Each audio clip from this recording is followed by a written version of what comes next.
Let me just say something right off the bat. Being hurt by someone you care about is one of the most excruciating human experiences. It's not just pain. It's the shattering of trust, the loss of emotional safety, and the question that creeps into your soul. Was I ever really seen? Was I ever really valued? If you've been hurt, deeply, unfairly, maybe even repeatedly, you're not weak for feeling the weight of it. You're human. And being human means we bruise where we love the deepest. We live in a world that often confuses strength with suppression. We're told things like, just move on, don't let it get to you, or toughen up. And so, somewhere along the way, many of us started believing that feeling deeply is a liability. That showing our pain makes us weak or overly sensitive. But here's the truth, and it's not always easy to accepting you cannot heal what you refuse to feel. When someone hurts you, especially someone close, someone you trusted, it's not just a passing wound. It's a break in your emotional scaffolding. It can feel like the rug's been pulled out from under your sense of safety and belonging. And that kind of pain doesn't just fade because you will it to. It stays. It festers. It becomes armor if left unattended. Armor that keeps you from connecting, from trusting, from fully living. So, the first step, maybe the hardest, but definitely the most important, is to actually feel the hurt. Let it rise to the surface. Let it be seen. You don't have to broadcast it to the world, but you do need to acknowledge it to yourself. Say it out loud if you need tog. That hurt me. I feel betrayed. I feel abandoned. I feel unseen. Let the words make their way into the light, because in the light, we can begin to sort through them. In the dark, they only multiply. Sometimes that means crying in your car on your lunch break. Sometimes it means sitting on your bed with a journal and pouring out the thoughts you've been too afraid to face. Sometimes it's a late night conversation with a friend where you finally stop saying, I'm fine, and instead say, actually, I'm not okay. And sometimes it's simply a quiet moment where you put your hand on your heart and say, I'm allowed to feel this. Feeling the hurt doesn't make you weak. It makes you honest. And honesty with ourselves is where real healing begins. Because when you allow yourself to grieve what was lost, you also make space for what can be rebuilt. When you stop bearing the pain, you start tending to it. With care, with grace, with courage. You're not broken because you feel hurt. You're not dramatic or too emotional or fragile. You're human. A beautifully feeling, beautifully open, beautifully resilient human.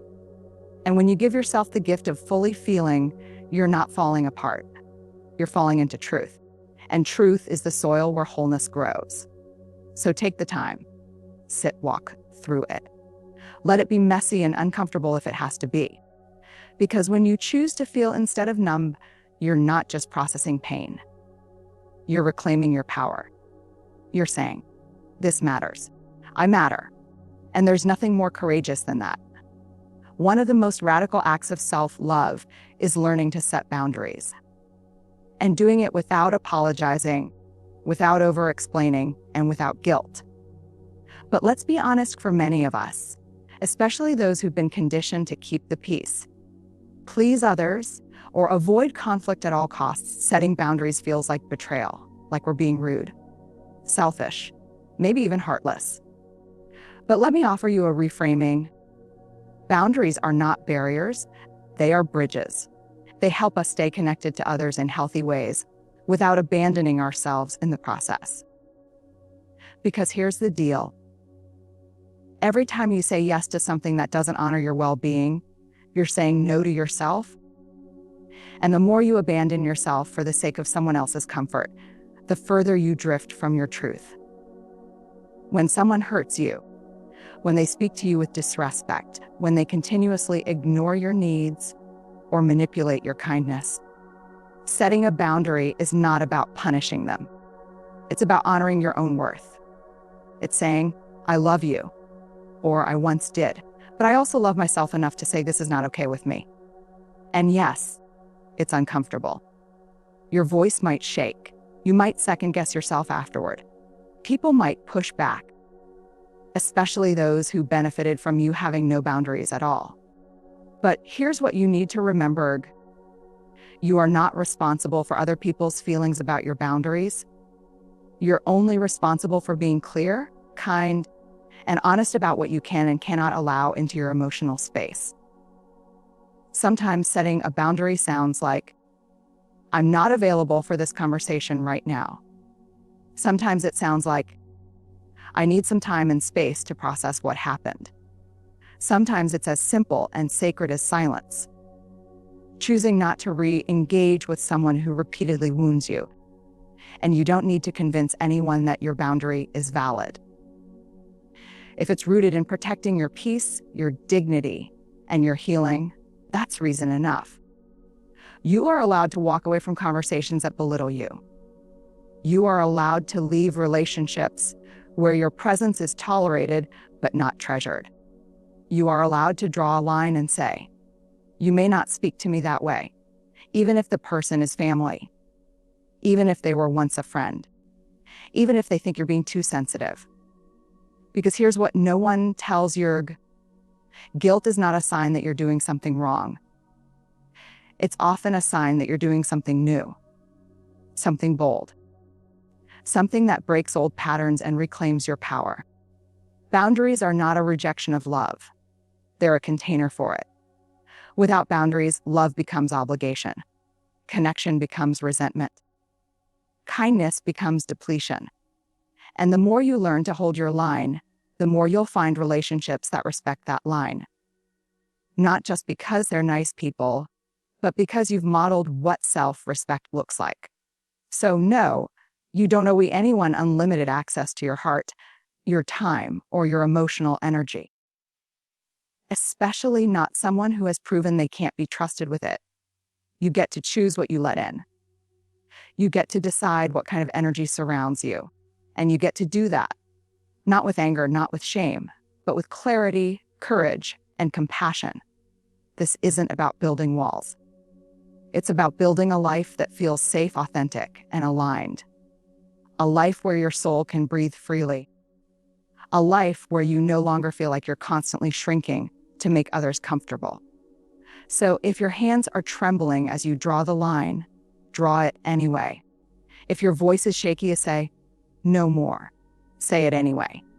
Because every time you set a boundary without guilt, you remind yourself, I am worthy of peace. I am worthy of respect. I am worthy of choosing myself.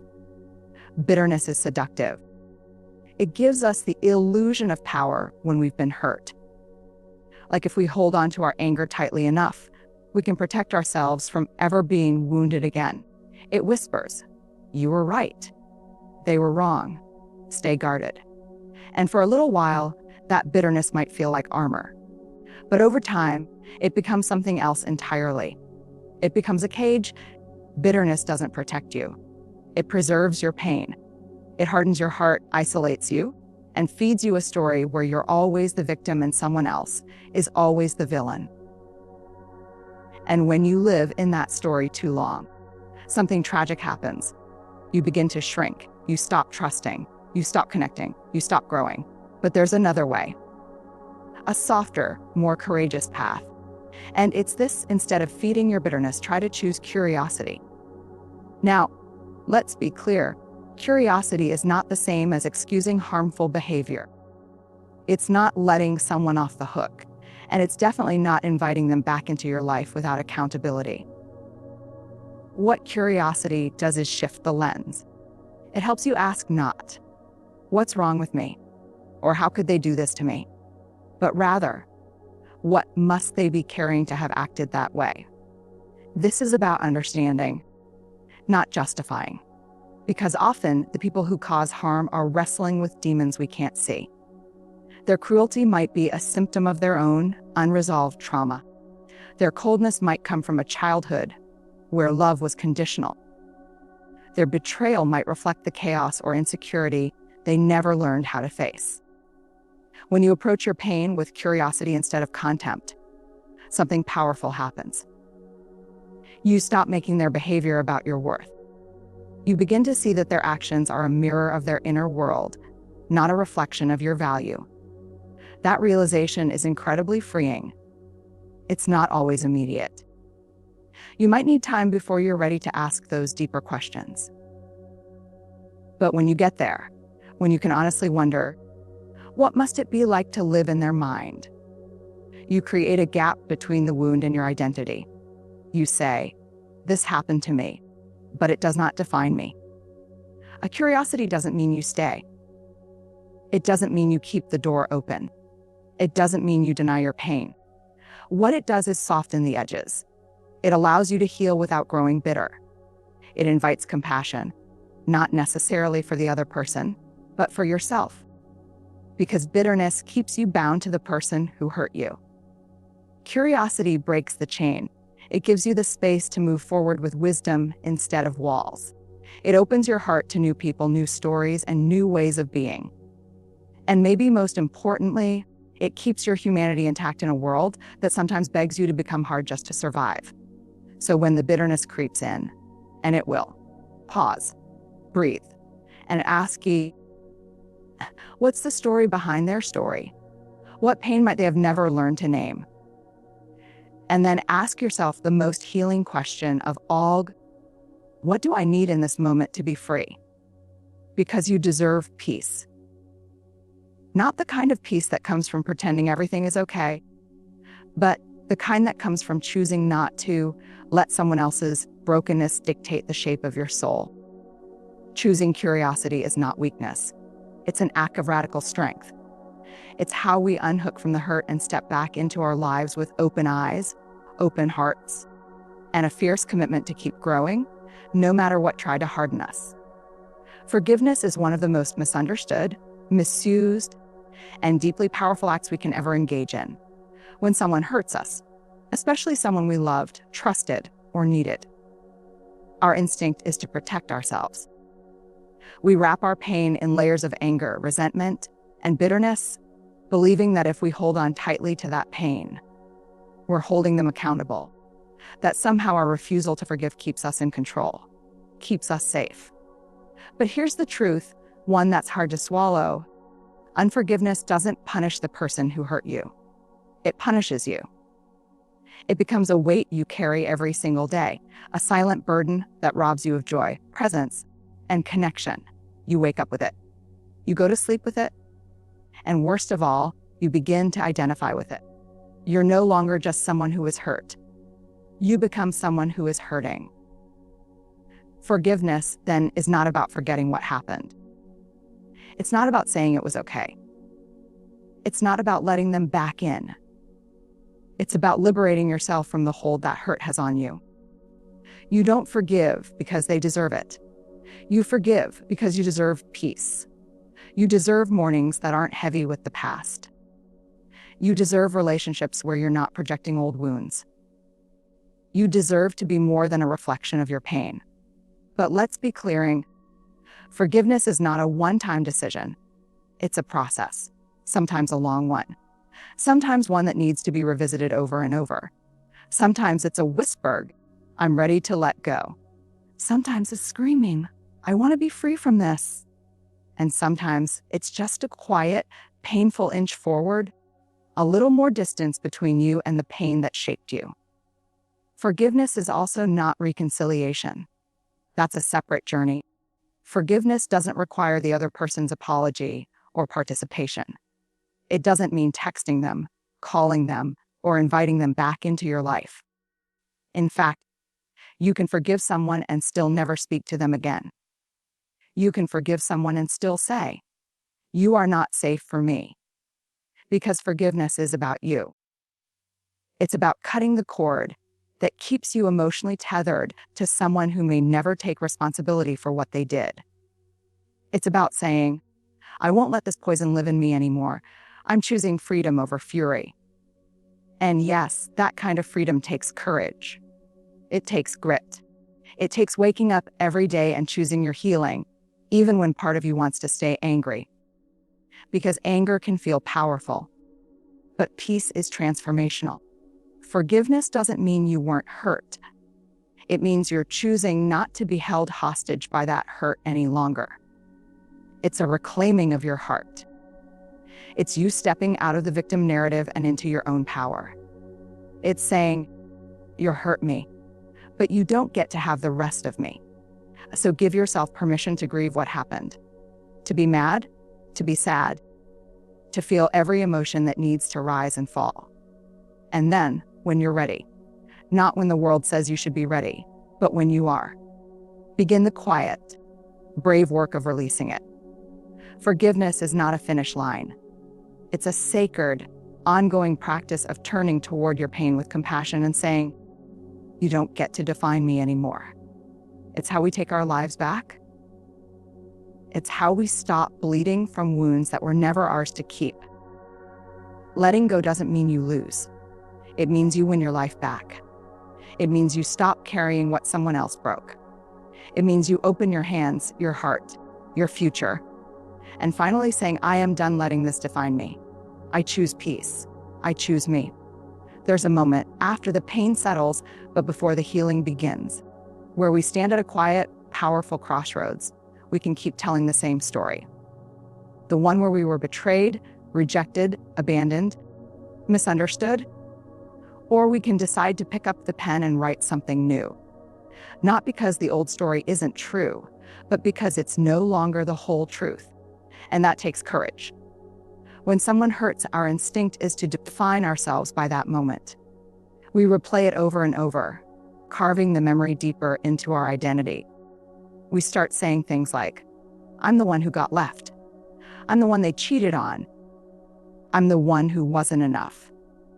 And slowly, without even realizing it, we stop seeing the full landscape of who we are. We shrink ourselves to the outline of a wound. But you are more than what someone did to you. You are not the heartbreak. You are not the silence. You are not the apology that never came. That story may have shaped you, yes, but it does not get to own you. Rewriting the narrative isn't about erasing what happened. It's about reclaiming your power as the storyteller of your own life. It's about asking yourself, what do I want to carry forward? What do I want to leave behind? And what truth have I been too afraid to claim? Maybe your new story sounds like, "I was hurt, but I learned to heal. I was betrayed, but I found my voice. I was dismissed, but I stopped shrinking. I was abandoned, but I chose to come home to myself." This isn't about toxic positivity or pretending everything's fine when it's not. It's about honoring the pain and then deciding it's not going to be the end of the story.